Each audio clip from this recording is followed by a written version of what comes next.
Well, Jake, we are so excited by this year's Midsumma Festival, and you're part of this year's festival because you're performing in a show called the Shy Manifesto. So I was wondering if you could start off by telling us a little bit about the Shy Manifesto. The Shy Manifesto, it's a solo show from the UK. It's about a teenage boy, Callum, who is, as the title suggests, very shy, very introverted, but is very passionate about his identity as a shy person, and feels that, the world is telling him to come out of his shell and to be more extroverted when that just doesn't come naturally to him. So he's developed almost like a new social justice movement around being shy, right? And corralling a huge shy community to battle against, the oppressor, trying to tell us to be something that we're not. And so the manifesto is what I'm delivering in this play, and to a crowd of fellow shy comrades. It sounds amazing. How did you become involved with it? Well, Gavin Roach, the director and producer, is a good friend of mine, and we worked together on a Midsumma show he wrote a couple of years ago called "And Then the Snow Fell on Egypt," and then he approached me to do this play because he just said I'd be perfect for it, which is very flattering. And yeah, so he just asked me if I was interested, and I read the play, and I was just immediately taken by it. I find it really interesting, really really strange, but the more I get into it, the more I disturbingly relate as well. So I really love it. I'm really thrilled to be a part of it. When you were reading the script, could you actually identify with Callum at the time? The first time, no, I have to be honest. It's a strange play to read because once you see the play, you'll see he uses a lot of very, very loquacious language, right? Sentences can go on for, whole paragraphs,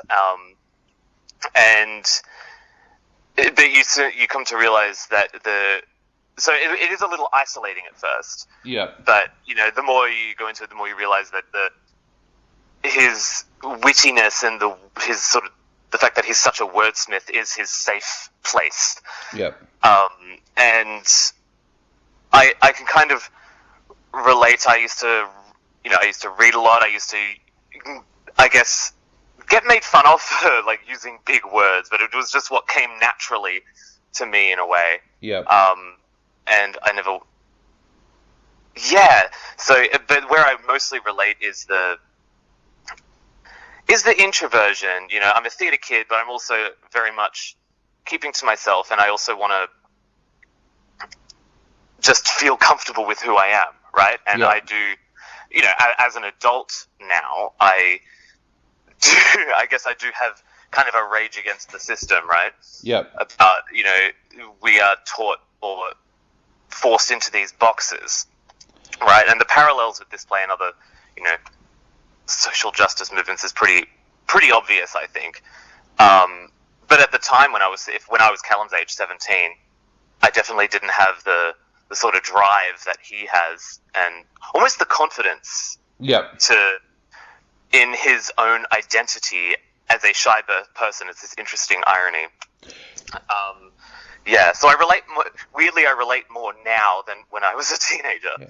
It's interesting, and I can talk to you about this because I'm in the same boat. People assume that because I do radio, because I do acting, and because I do stand-up, that I'm an extrovert, but I'm actually not. I'm someone that doesn't like being out in big crowds. If I have a choice between a quiet dinner with a friend or going out to somewhere where there's going to be a massive amount of people, I'll choose the dinner or even staying at home that night. Totally. How do you deal with that? Because a lot of people would see you in this role and think, oh, he's going to have done a lot of research for this role because he'd be an extrovert. How do you get over that kind of stigma because you are an actor? Well, I'm still navigating that, I think. Yeah. I think, I think thanks to COVID and lockdown and stuff, I think I came to terms with the fact that I'm more of an introvert than an extrovert. And, I think ultimately the introvert-extrovert thing is a false dichotomy. Everyone's a bit of both at the end of the day. Yeah. But I think I realized that I would go out a lot and try and, I guess, in a way, force myself to be more social than I was actually capable of being. Yep. And I think that came from this internalized pressure, right, to make the most of my youth or something. And I think that that is something that Callum is fighting as well. That he's being told to, you're a young teenager, and all these other people around you are, drinking and partying and hooking up and all that kind of stuff. Why aren't you doing these crazy things? And it's a source of, confusion and angst, and it eats away at his self-esteem. Yeah. And I think, and that's a really tough. I think, pressure we put on ourselves and pressure society puts on us as teenagers definitely bleeds into our adult lives. Yep. Definitely. So once you figure out how to navigate the extroversion introversion thing, let me know. Definitely. And how has COVID kind of held you back with this production as well? Has it made things like rehearsals difficult, or now that everything's opened back up again, have you just been rehearsing like crazy? Well, we go back into rehearsals on Monday, actually. But COVID has really put us through the ringer for this play. It was originally going to go up in 2020. Yep. And then, 2020 happened. And then I think we've gone through like 3 or 4 different cancellations. There was at one point we were going to do a whole tour to all the fringe festivals, Sydney, Melbourne, Adelaide, Perth, Darwin, all of that, and all of them just one by one got cancelled. Yeah. And Gavin was absolutely right to do that, but it was pretty upsetting. And there was a while there we were rehearsing via Zoom, which was okay because it is a solo show, and so it was just me and Gavin and me in my lounge room. But it's not ideal, and after a while we stopped doing that because it just wasn't really all that practical. But, I'm excited to get back into rehearsals on Monday. I've been just sort of doing my own, stuff, while I'm at work, or have a spare hour or so. I'll just do my own rehearsals, which again, I'm lucky it's a solo show, so I kind of can just do that on my own without having to rely on someone else. Yeah, definitely. But it's difficult when you don't have the regular space and the regular catch-ups. Yep. That you normally would. So I'm excited to get back into that. Definitely. Now, for all of our listeners out there, if you want to go along and see the Shy Manifesto, it's on at the Bluestone Church Art Space in Hyde Street in Footscray.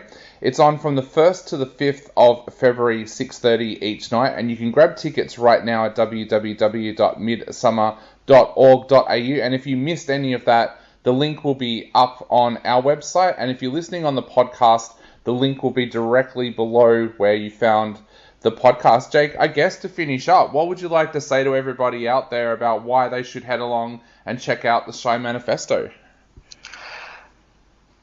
The Shy Manifesto it's very interesting. It is a queer story. It definitely belongs in a queer festival, but it is not what you'd expect. I think it's a very interesting perspective on a teenage character and a queer story that we don't normally see. It's not the usual coming of age, coming out kind of thing. I think it's a new perspective we don't really see represented all that much.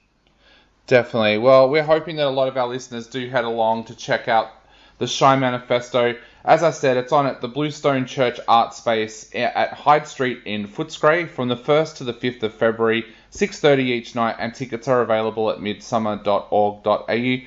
Jake, thank you so much for taking the time to chat to us today. It's been an absolute pleasure, and we cannot wait to head along and check out the show. Thank you so much. See you there.